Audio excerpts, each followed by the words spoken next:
All right. Well, as usual, welcome back. You know that today we're going to get tactical.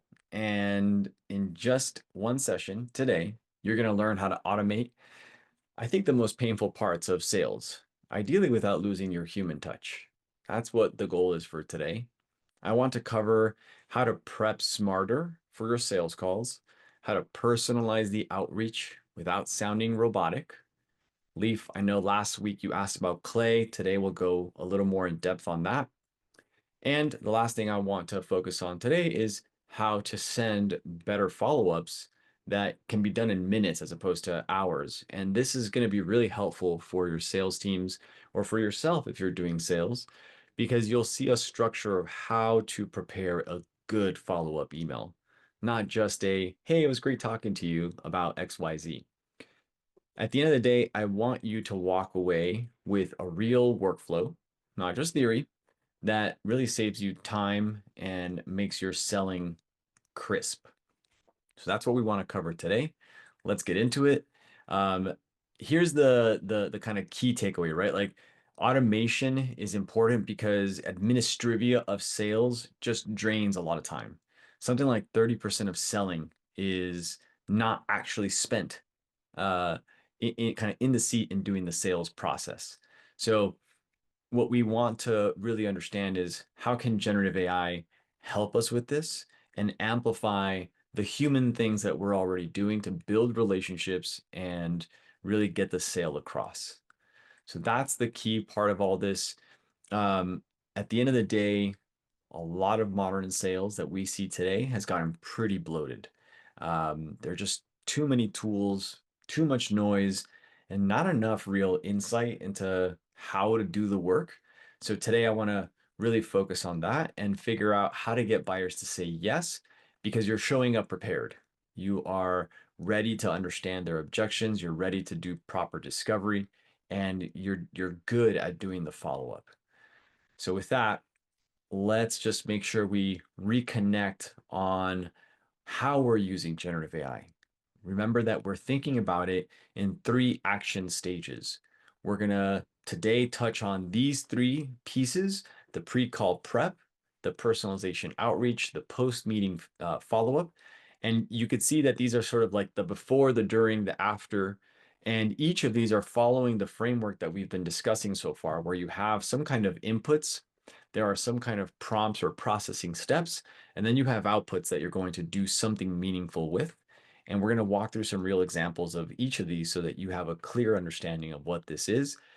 And the other takeaway I want you to have from this slide is that you get to mix and match all of these, right? That's why I have all these squigglies everywhere, right? It's a way to combine all these different methods so that you eventually make it your own and come up with your own process that works for you. All right. The framework that I have burned into your brain is inputs, prompts, outputs. You're going to see examples of inputs like LinkedIn profiles, meeting notes, call transcripts. We're going to look at prompts together, and then in the breakout sessions, you're going to get a chance to really play with them and tinker. And then the outputs are going to be the emails, the summaries, call prep sheets, and all that, so you are ready to go. Let's start with our first example. Like I said, we're just going to get right into it. These are meant to be battle cards so that you're ready for a call. And the idea here is that researching a prospect can be a slog, right? You drop their LinkedIn profile in your browser, you start reading about who they are, and you're trying to get an understanding of why am I meeting this person and how could I potentially help them? And there's only so much that you can do when you have limited time and you feel the pressure of the call that's coming up. What we want to do as the job and the gain is to understand who they are, what their likely pain points are, what questions to ask them, get insight about the market, and enter that meeting sounding sharp and prepared. So that's what we're going to do. And here is the workflow for it. For this particular case study and workflow, we're going to look at LinkedIn and website data. We're going to create a prompt that is summarizing some pain points and suggesting questions for the meeting. And for our output, we want a cheat sheet. We want a battle card that preps us for that meeting. So here's what it looks like. The inputs, like I said, a website, a LinkedIn that you can use as the basis of information for the person that you are meeting, right? You're going to copy paste this or direct the LLM to visit the website. And from here, you'll input a prompt that looks something like this. Don't worry about it. We could send you the prompt afterward. You could screenshot it or you could view the video later. At the end of the day, the idea here is that you're going to identify a couple of things. One is give it a role. Who is the LLM essentially being, in this case, a sales development representative, right? The task, the action that you're asking, the data you're going to put in. And the main piece here is to use an analysis to consider the macro trends for that prospect's industry, to think about the jobs, the pains, the gains that they are dealing with, and then identify how my solution helps them with that. So in this case, I was putting my information in. And in a real example, I was meeting with someone, and the output of all of this is effectively this little battle card. It's an outline that tells me who I'm meeting, what they care about, what industry they're in, challenges they're facing. And that helps me build rapport quickly with that particular prospect. And the idea here is that I would read this in advance of my meeting so that I'm familiar and I'm ready to have a conversation. Now, I can't paste all of the content in here, but you can imagine that it includes questions for me to ask so that I make sure I get the right kind of discovery from them for our conversation. So that's a very simple example that you could use in all of your activities. This works really well with sales, but it also can be extended to apply for any HR functions. Maybe if you are interviewing candidates that you want to hire. It works well for fundraising if you want to prepare in advance for the kind of questions you're going to get and the kind of questions you should ask them. So think about how you want to use this pre-meeting prep battle card in all kinds of different areas of your business. Okay, in the next example, we're talking about personalized outreach. And you already know, I think I said it last week, sending and receiving cold emails just sucks. And the idea here is that you want to anchor around some kind of real world personalization. The goal of all of it is twofold. One, you want to personalize any outbound communication. One, because you want to avoid any of the kind of filters that exist at the recipient end, because their email server, their social media client is likely algorithmically shaping the messages that they are receiving. What does that mean?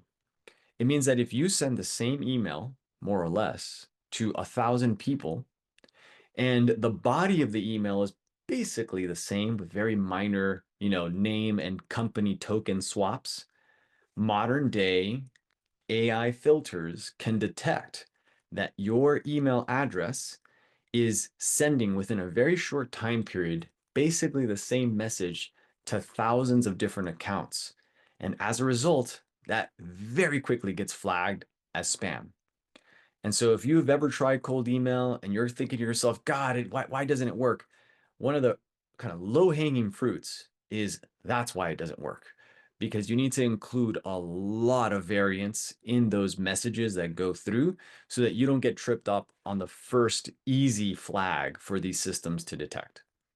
So that's one reason you need to personalize. The second, more human reason is that people understand that they don't want to necessarily receive these cold emails. However, when an email arrives that is truly relevant to a pain point that they have and speaks to an issue that they are curious about, then if you have a low friction ask, then it might actually land and get you some engagement. And so that's why this technique, is still even out there and may be worth doing depending on a bunch of factors we can go into if you're curious. So let me show you how to do this. Our inputs, as you've already seen, are going to be the prospect title, any recent company news, LinkedIn activity, whatever you could find. And you're going to write short personal intros based on those triggers. The output is going to be that email that you want to send, and it ought to be very short. There is, I believe, Josh Braun has the crisp email framework, and I encourage you to read that and include that in your repertoire and include that in your prompting instructions so that it creates crispy emails that are, I think, the current state of the art in terms of how these kinds of outbound messages should be delivered. Now, more specifically, an example here is met this person at a conference, and this is a case of high personalization based on human authentic experience with this person. At the conference, I wrote down a bunch of little notes on their business card, and then I essentially put all of this into ChatGPT, had my kind of basic email template that you see here, and the prompt was then to explain to the LLM that they are a BDR, that I want to send a follow-up message to this prospect that I met, and that I have a particular goal, which is to meet them for a follow-up meeting. I pasted the information you see here, and I told it my preferred writing style, and I gave it a few examples of that.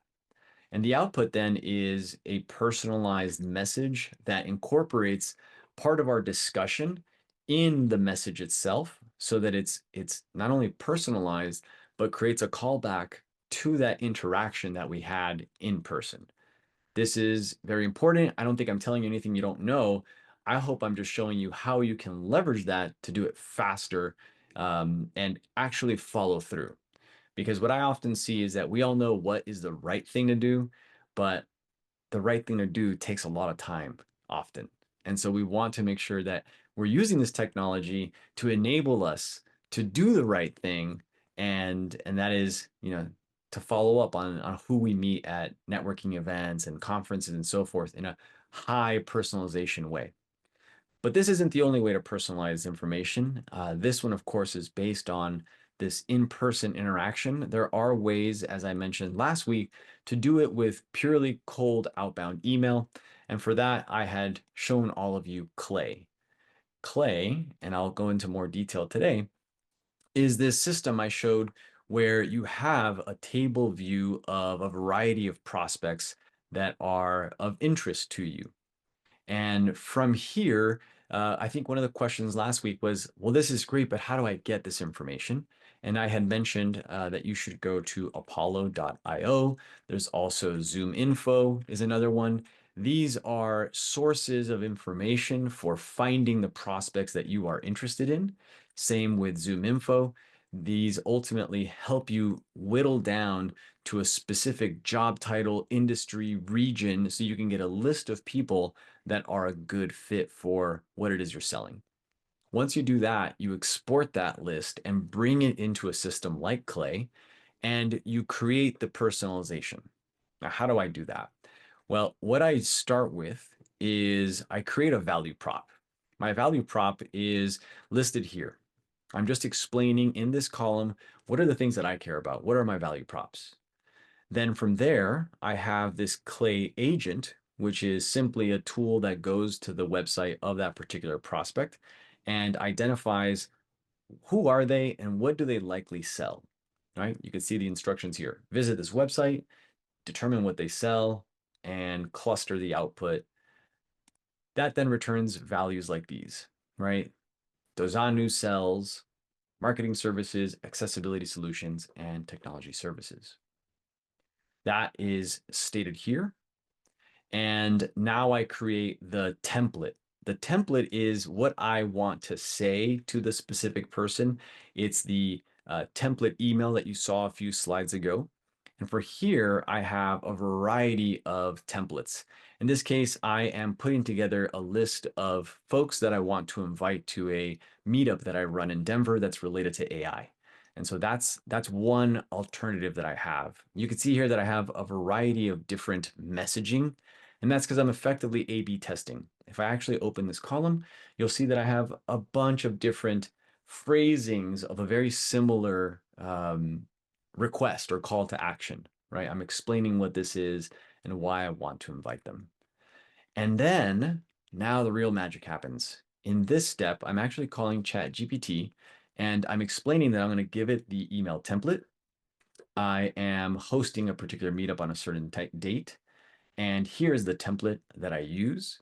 Here is the name and job title of that person, right? And here is their company name. You can see I'm kind of piping all this information into the prompt as I showed you in one of the slides. Now, you could do this one-off using ChatGPT or your favorite LLM. I'm using Clay because this is going to batch process row by row each of these prospects. And you can see here, I have 694 of these to do. I'm not going to go to ChatGPT and one-off do 694 of these. So that's where a tool like this is very useful to accomplish this particular type of task for en masse, cold, personalized outreach. And so this prompting step now should start looking familiar to you because it's very similar to the approach that we took with Diffie, where you had an input into Diffie, and inside of Diffie, you create your prompt and you specifically reference tokens or variables that are represented by different columns inside of this particular view. And so that's what's happening here. And the output, as I showed last week, are the different messages. I'm going to go to the next one and the next one. And you can see here that each one is slightly different. And that is what's creating the variance that I talked about so that it can get past email filters. But it's also keeping true to the messaging. In this case, the fact that I have a meetup coming up in Denver that I'm organizing, and I'm inviting these particular individuals to. Now, you also can generate the subject lines. So in this one, I'm going to open up the column, and you can see the subject lines are prepared in a very similar way, right? I'm including the email that was written, their name, their company, and then I'm suggesting a bunch of different subject lines that I think are interesting, and I'm asking it to remix those. And that's what you see here.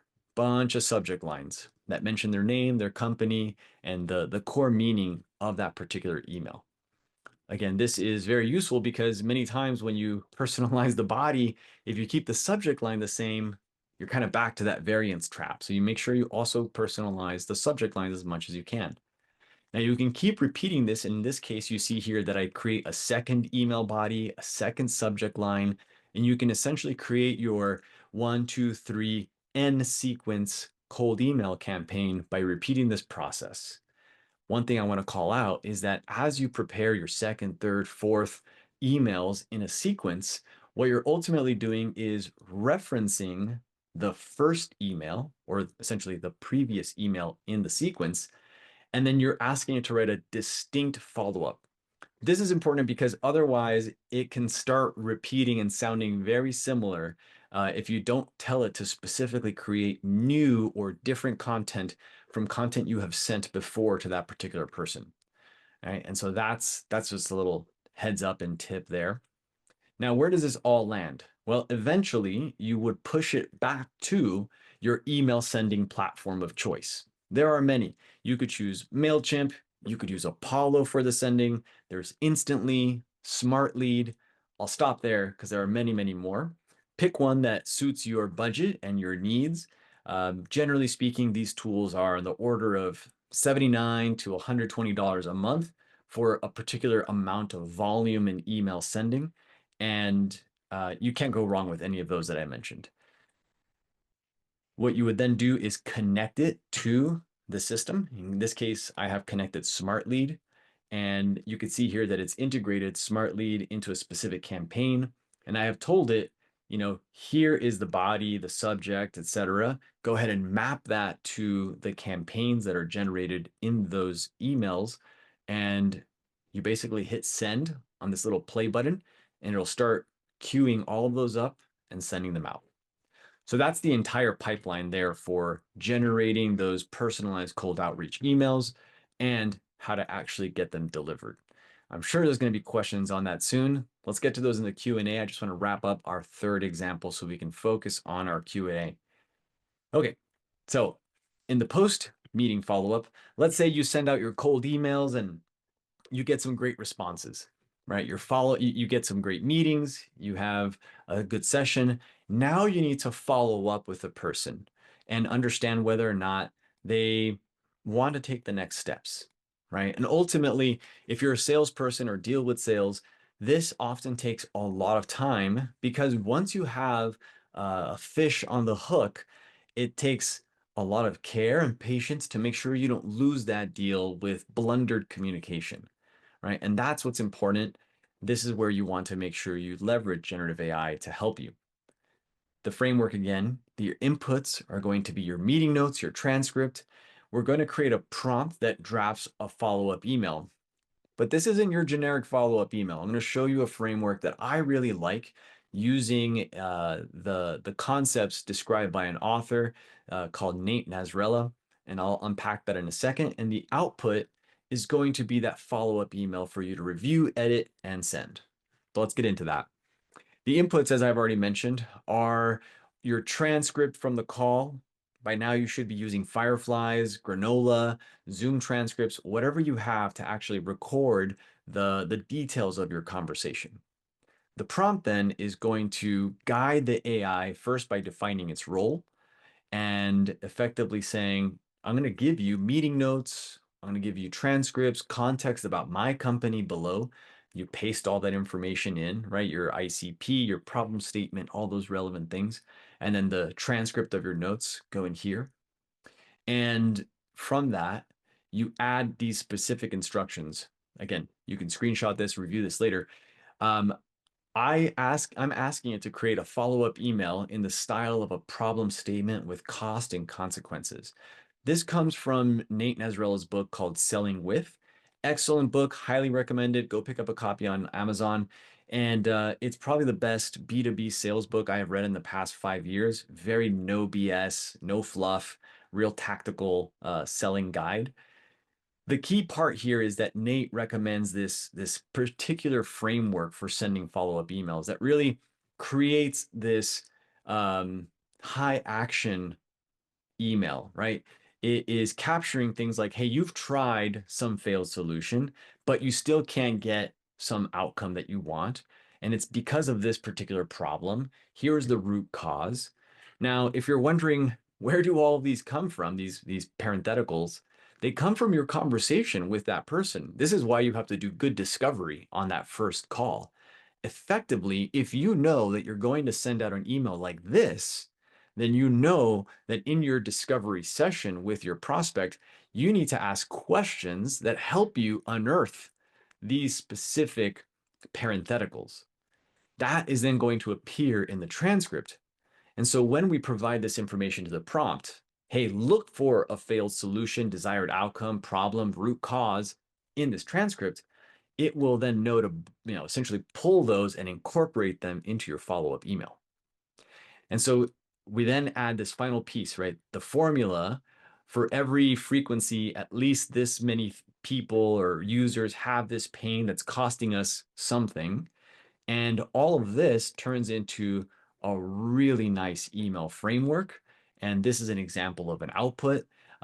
This is specific to a product that I sell.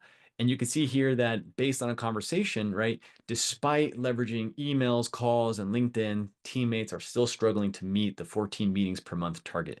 That's very specific to the pain point that they are suffering in this case. The problem, right? We know that cold outreach performance is declining. And then I showed the solution, the brief overview of what that is. And then the blocker, for this to work, what needs to happen? And in my case, it was making sure that a manager approves the tool because it requires certain IT permissions.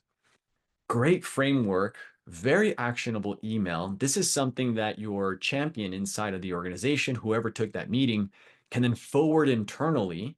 And it's got the high level pieces. It's got the pain point, what it costs, why what we're doing isn't working. Here's this alternative approach. Here's the call to action. Very high agency. Strongly recommend you try this. So let's get to our common mistakes to avoid. I think the biggest one, of course, is that we have just too much reliance on the AI. I think Leaf brought up a great point last week around Clay. There are 6,000 prospects sometimes that I'll run through this process.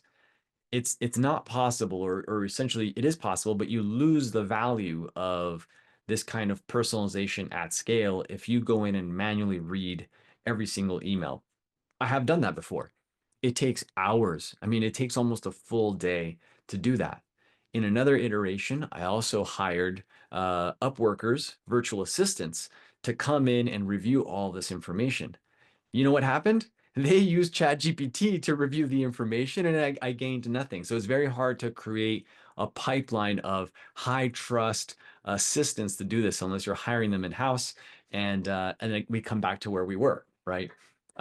Essentially reviewing everything. So last week I recommended sampling. Sampling is your way to check the outputs and make sure that any kind of systemic issue that you're finding over and over and over again causes you to come back to the prompts and fix the prompts. Once you have done that enough, you'll get to a point where you minimize the number of issues that are coming up, and you should be seeing in your 1%, 2% sampling an error rate that is acceptable to you and your level of tolerance. Generally speaking, I'm very tolerant of emails that go out and may have a little mistake here or there. Why? Because at the end of the day, this is a very high volume play. If your prospects and your ICP has a high number of potential targets. If those two conditions are true, then I feel comfortable saying it's okay if we break one egg every now and again. It's just a part of doing this particular tactic. You're going to find your own level of comfort with that. And this doesn't work in every case because let's say you're selling some kind of like data rack solution and there's only 5 customers in the market, right? Google, AWS, Microsoft, etc. Okay, you can't take this high kind of personalization in mass approach. You might actually have to do one by one emails to individuals. So use your judgment. Um, the generic personalization, not a big fan of this. Generic personalization is where you simply take someone's job title, maybe some information about the company that is available on LinkedIn, and you personalize, in big air quotes, the information to them. If you go down that path, know for certain that every other person is doing the same thing. And so to get real personalization, what you need is creativity that others are not exhibiting. One example of that is reference to real world triggers. So for example, using Clay, you can add a new enrichment step that is job openings. So you can imagine that if a job opening is somehow instructive about the pain point that they have, and it relates to the solution that you offer, then a real world trigger, which is they just posted a job for a CFO. And I'm thinking of you, Michael, with Equality, you sell to this account manager, accounting, CFO persona. If your target buyer company just posted a a job description for a CFO, an accountant, FP&A job title, then this can grab it, read the job description, and then craft an email that is somehow tied very narrowly to the job description that they posted. Now, that is interesting, but I'll tell you that very advanced teams, like the top 25th percentile of teams, are already doing that very well. So you have to keep finding new creative ways that you can bring some experience, some insight about the industry, the market, to bear on the personalization that you're doing so it doesn't look and sound like everybody else who has access to these tools. And that really is the kind of the magic now, right? Like it used to be that marketing was a very creative endeavor, sort of creative in the sense of the copy that you would write, the graphics that you would put on. And I'm thinking kind of the Mad Men era of marketing. Now I would say that marketing is creative in the sense of coming up with clever campaigns and identifying unique sources of data combined with transformations of that data to find a very unique trigger or proxy for a pain point, then leveraging that to create campaigns, whether those are in advertising or in this case, cold outbound emails. So just be vigilant and make sure that you bring your real world experience to bear. One more note on this generic personalization piece. I know Alejandro will link to this in our meeting notes after the fact, but one way that I overcome generic personalization is described in this post that I have. And what you are seeing here is I created my own little web application. And what I have is I'm reaching out to a bunch of LinkedIn connections. And what I've created is this web application that I effectively hit record on this button. And for every person on my list, when I hit record, it opens their LinkedIn. I then narrate out loud and I say, hey, it's been a long time since we've spoken. Great job on your recent certification. I see that you are an enterprise account executive at this company. And I just kind of ad lib and remember previous conversations or nuance or details that I have had interacting with this person. All of that information is then stored in a spreadsheet that is recording and taking all of my notes. You can see here the recording of what I said. Now I take this and I put it into Clay and I create a personalized message based on my ad lib talked recording about what I know, what context is in my head about that person. Now that I can guarantee you no other team has, right? Because it's based on some real human authentic conversation relationship that you have. So I wanted to share that as well. We'll send you the link to that post so you could see it. One of the interesting things is I open source that code so you could actually just run this yourself as well. And it's in here. If you have interest in this, I can help you do it. It's very simple. You just kind of download this application and run it yourself locally. Okay. Um, the other common mistake is skipping the quality assurance step. I already talked about how you need to sample, but don't forget that when you're sampling, you're not just finding the ones that are wrong, you are also potentially spending just a few minutes to touch up those emails. And so one thing that really kind of chafes me with the LLMs sometimes is that if I kind of go through some of these, I really dislike this formatting. Drives me nuts. So I would actually prefer just to kind of have it on one line. And I really dislike that there are no separations and new lines like this. I've actually have instructions in the LLM to do this exact thing, but it doesn't always behave. So in your sampling, if this is a big enough issue, and I'm sure there are other kind of things that you care about, spend a moment, refine it, tweak it, make it so that it's as if you sent it. And I'll go to a different one. You can see here that there's a bunch that need to be fixed, right? And so at some point you just decide whether or not that specific issue is something you want to spend your QA time on. But just want to make sure and I flag that make sure you take the time to spend some of your time actually polishing this information. Okay, I think those are the key things. The takeaway is that when you combine good AI with good operational skills, you end up getting this kind of sales acceleration that we've been talking about here. So in today's breakout session, we're going to have you build one of the following case studies that I showed you, right? The pre-call prep sheet, if that's of interest to you, the personalized cold email, the post-meeting follow-up emails, and you could use whatever tool you feel most comfortable in. And the reason we're doing that in today's session is that today's session isn't about tooling, it's about getting comfortable with the workflow of helping you accomplish this task. It's about the prompting. So whether you want to do it in Clay, ChatGPT, Diffie, you pick. And I want you to walk away from today's session with one usable workflow that you could use with an eye towards how you could also implement the others. Now we have our facilitators that will be joining us in about 20 minutes. They will give you access to this, and I will also throw it into the chat right now. It is a little prompt starter pack that I made for you. And it's got the prompt, why it works, how to adapt it. And you can see here, battle card preparation. It's got a prompt ready for you to kind of play with. Okay. It's got the post meeting follow-up email with the Nate Nasrallah framework that I talked about. So It's all in here. This will make sure that you can focus on playing with the prompts, your own data, your own sales process in our breakout sessions. And I already see that I have questions in the chat, which I love. Let's give you the final closing thought, and then we'll dive into all the Q&A. As you can see here, right? AI is good at giving you drafts.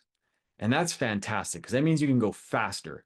But don't forget to bring your human, authentic, lived experience to bear on all of this workflow, in particular sales, because sales is such a human relationship driven process that you want to make sure that you aren't coming off as robotic. That is really a trust loser. So remember, start small, keep iterating, and from that, loop back all those learnings into all of your prompts, and you'll win some closed deals.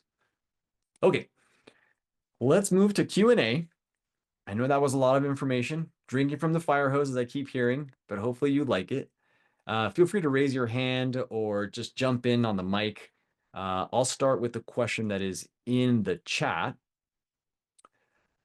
Question is, what kind of quality control can you use to make sure you are sending what you want?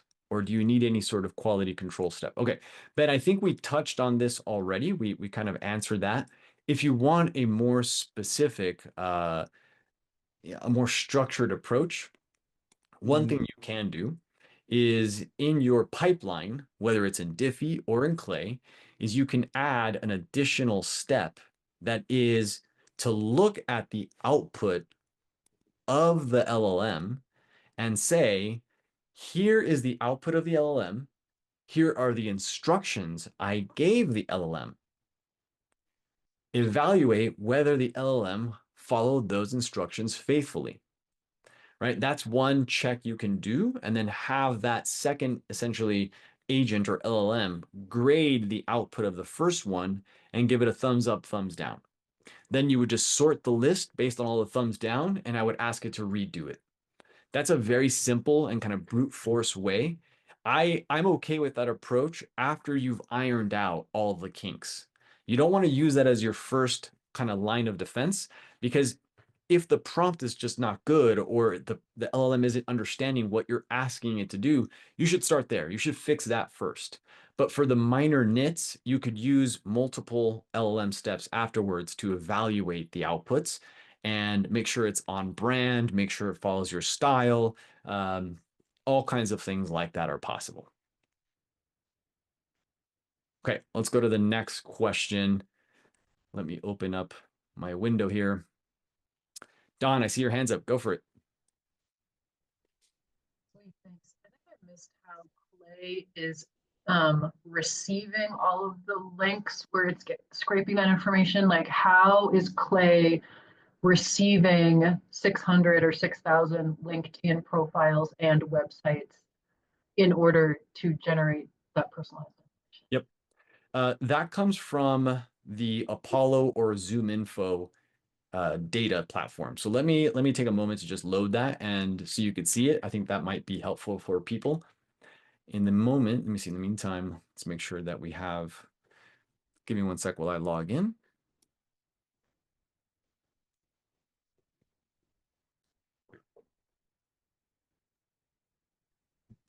So is Apollo kind of like Cision, like that marketing, like that contact generation? Kind of. I think it's Cision, if I remember correctly, and I haven't used that one in a while, is more on the PR side of things, but I think it offers similar functionality. So let me, give me a sec. I'm just going to log in and we'll get into it. Okay, now that I've logged in, let me share my screen again. All right, you can see this here, I hope. And what you see here is this pane where I'm in the people view. And in the people view, you can see there are 218 million prospects in theory. So I'm just going to use the, again, Equality as an example. I'm going to look up for CFOs. And what's going to come back are a bunch of CFOs. Now, these are CFOs from all over the world. Maybe I don't want that, right? For in here, now I'm going to limit this to the United States. Okay, now we've got CFOs in the US. Interesting. Okay. Maybe these are that's the contact as opposed to the headquarters. You can keep narrowing it down. Let's say I want to target SMB CFOs. I'll target companies with 100 to 200 employees. All right. Now, you can imagine you can just keep narrowing this down until you get your target persona. Once you have all these people, you essentially say, okay, I want 100 people, max one per company, and give me that list. I'm going to create a list. I'm going to export it. Now you have this CSV that has Frank, CFO at such and such company, and it's got all this data that you could use in Clay. The industries, keywords that relate to that company. If I click into that particular person, then the individual's LinkedIn profile, their work history, all that kind of information. So ultimately, that's where the data is coming from. It's from these data providers, ZoomInfo, Apollo, others. And did that answer your question, Don? Yeah, that's perfect. And you said services like Apollo cost like 70 a month, somewhere around there. Your microphone's cutting in and out, but I think you're asking what the price point is for these tools. And I think it's about 70 to 120. It depends on which pricing plan you pick, but they're affordable for startups.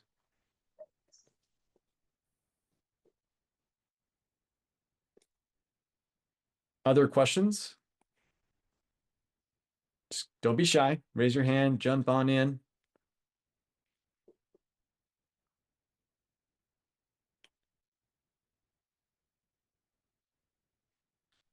Trace has one. Yep, go ahead. Yeah, it's a silly one, but since no one else is asking, I just got myself signed into Clay. I've played around with Apollo already, and I'm good to go with that. Just got into Clay. They have a 3-minute overview video. Do you recommend watching that during the bio break?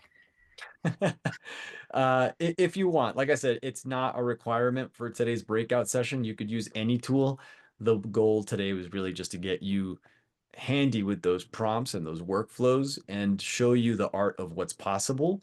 I would be more inclined to make sure that you're in a place, in a tool that you are comfortable with and can focus on the prompt work and get something tangible and valuable out rather than learning a whole new tool in 10 minutes during the bio break.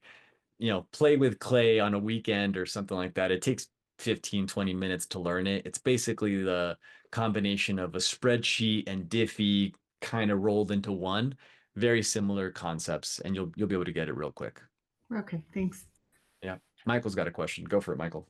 So I'm looking at your personalized cold email prompt that you're putting together, and it says craft a concise email based on the following criteria, and then you have the 3 rows that says prospect, job title, recent company PR, etc., LinkedIn about section. For that, if we're using this, I would assume I'm inputting a table, and those are column headers. Correct. Okay.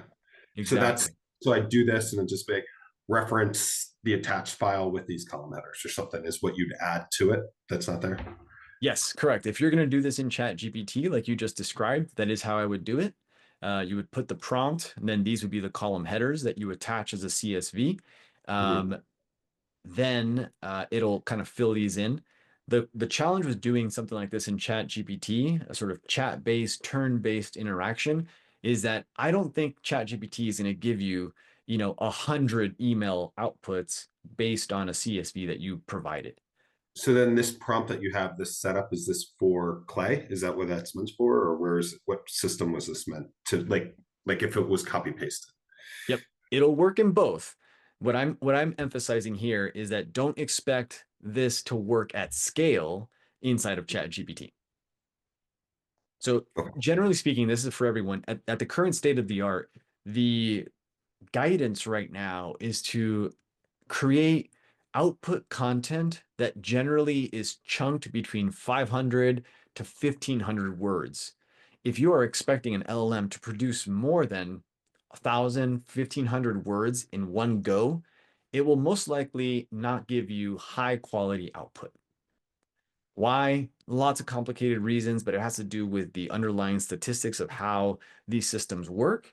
And it kind of gets lost as it continues to stream out output and it waters itself down over time. It has token caps and anyway, details. ideally, you are invoking multiple calls or small batches. So in ChatGPT, if you wanted to copy paste this and attach a CSV and you wanted to prepare multiple emails, I would maybe limit it to like 5 or 10 or 15 at a time at most. Really, if you want to do this at scale, hundreds of people, then I would encourage you to go to Clay or Diffie or some kind of workflow tool so you can iterate across a list as opposed to jamming in the whole thing into the context window.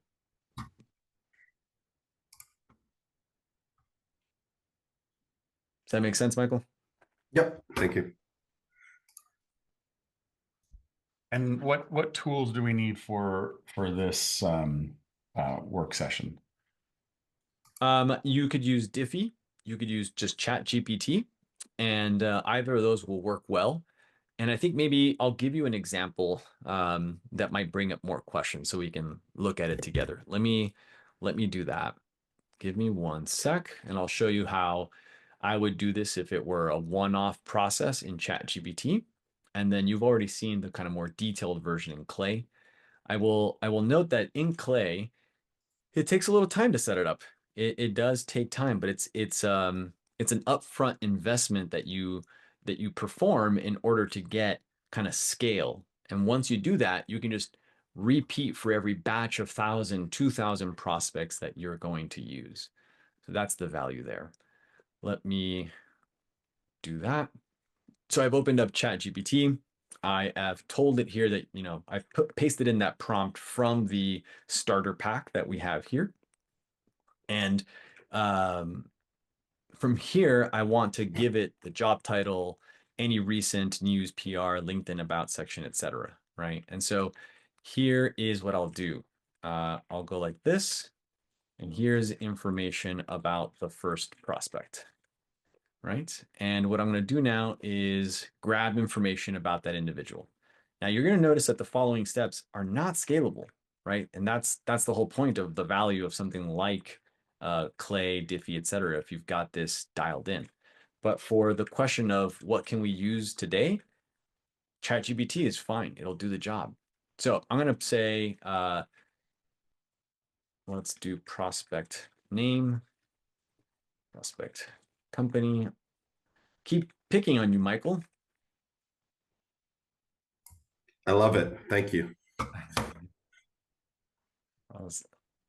right. And then let's go find Michael's information. Let's see. Give me one sec while I fire up LinkedIn and get his info. Okay. All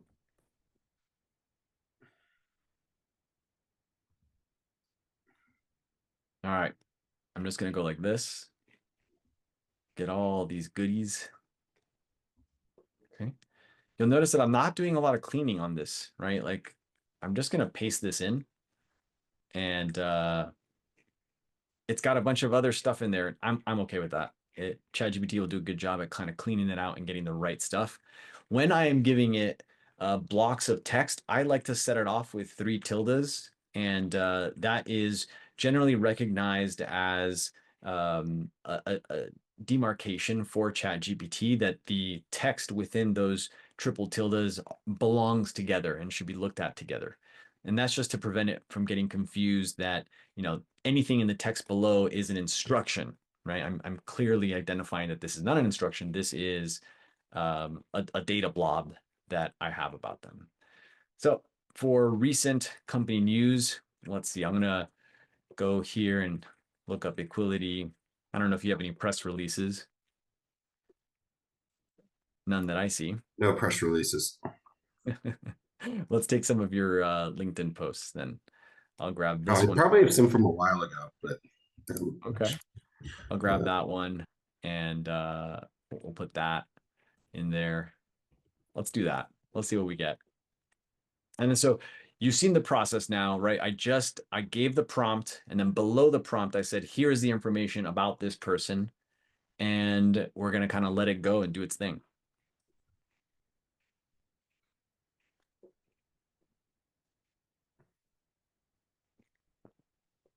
Now, one thing I noticed right away, I hate how this email sounds. This email to me sounds like AI slop, just sloppy, 3 M dashes.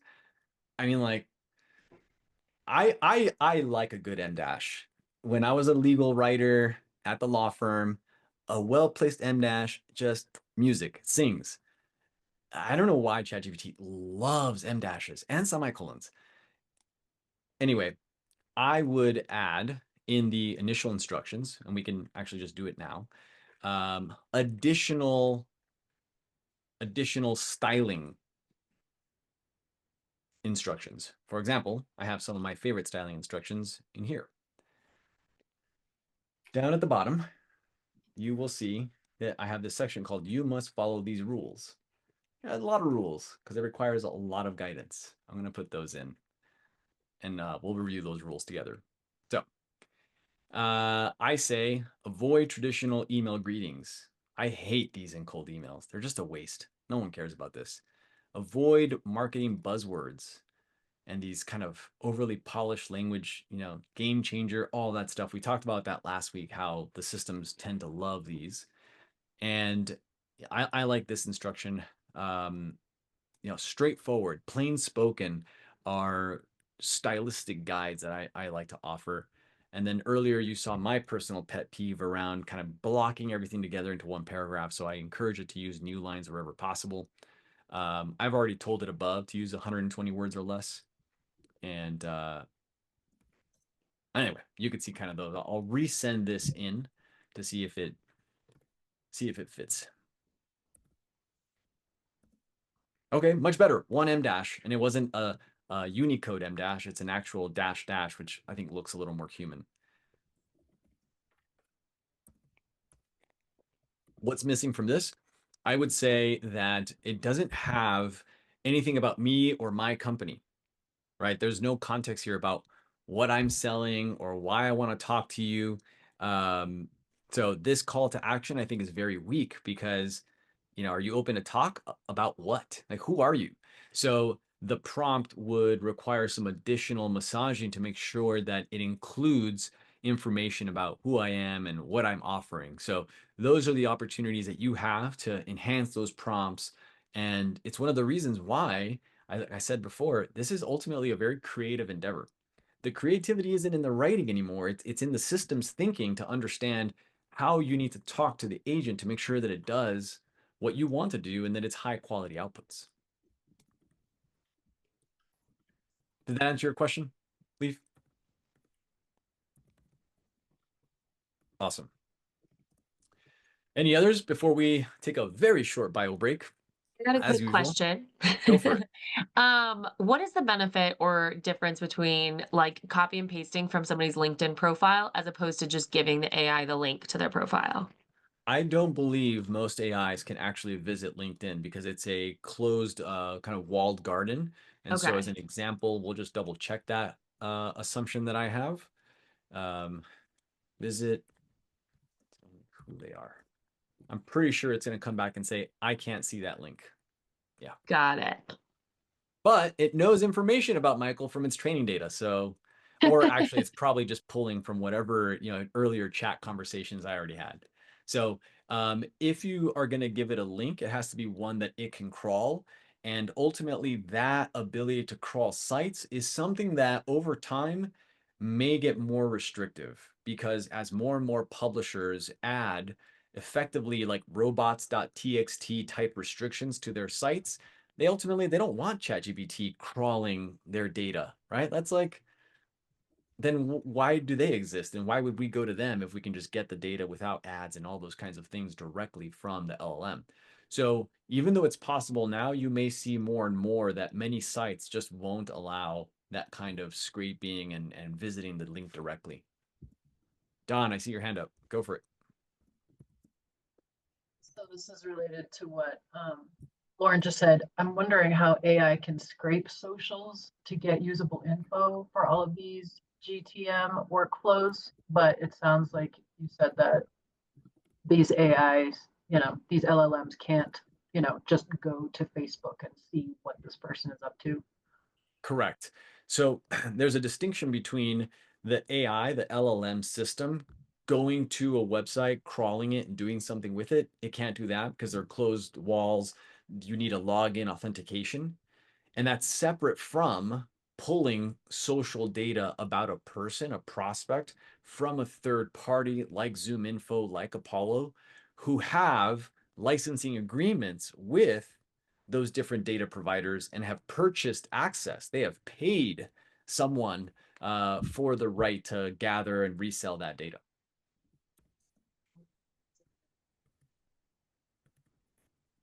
All right, well, we'll pause there. Very quick bio break because I already see our guests are with us. I'll prep them while you guys take. Let's do just 3 or 4 minutes and then we'll get right into it. We'll see you in just a few.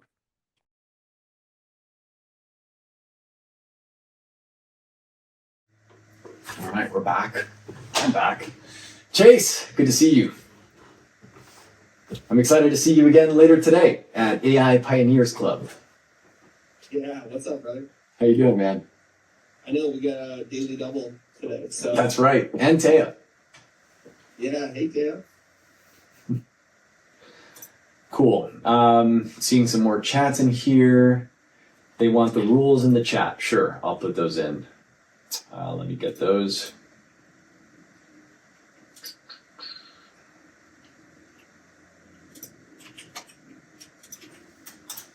Oh, I tried pasting the rules in there, Lauren, but the rules are large enough that they exceed the chat window.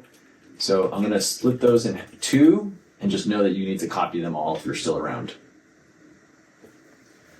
All right, give a thumbs up or just appear back on video once you are back so that we can jump right into our facilitated sessions, and that will just cue us to get started.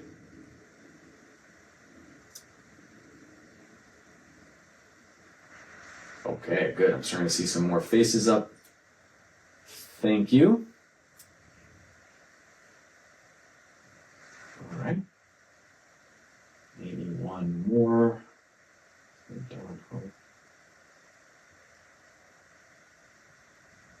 Okay, cool. I see a preponderance of our guests and speakers here, participants.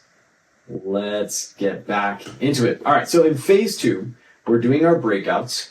Our facilitators already know what's going on, but I will just recap for everyone and then go into introductions. Let me pull this up.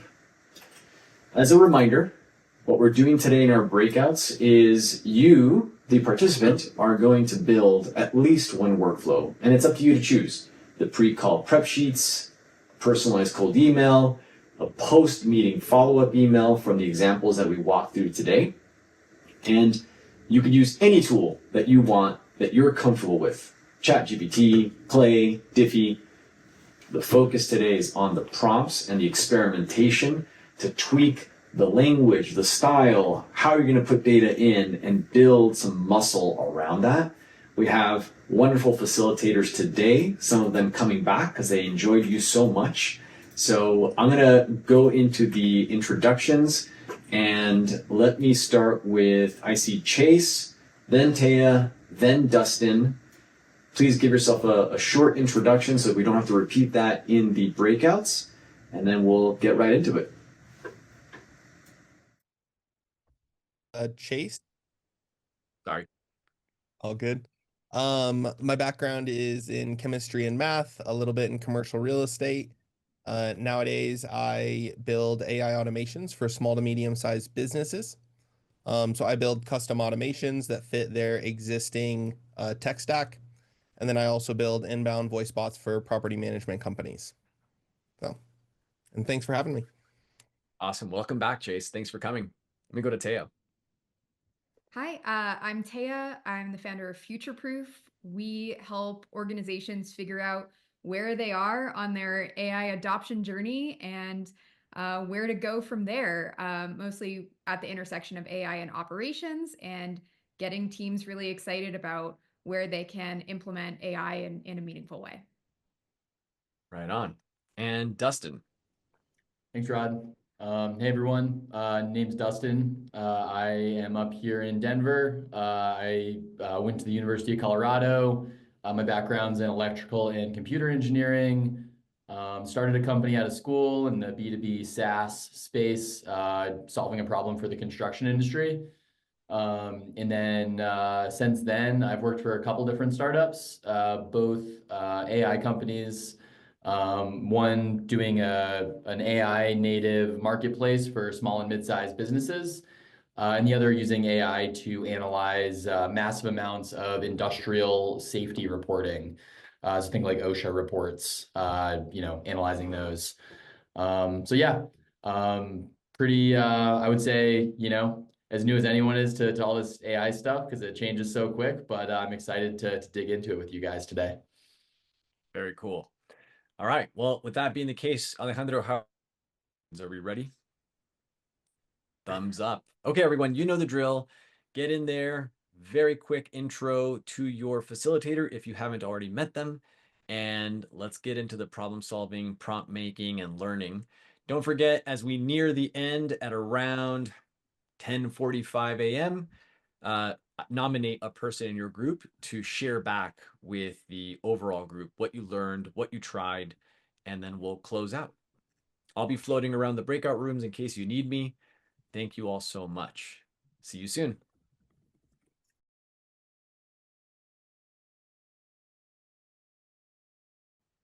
I'm sure we cut you off mid-sentence somewhere. There's good vibes going on in each of your rooms. Let's start with the way that we introduced folks today. I think it was Chase, Taya, and then Dustin. If you've picked your person, if not, nominate someone and let's share what we all learned.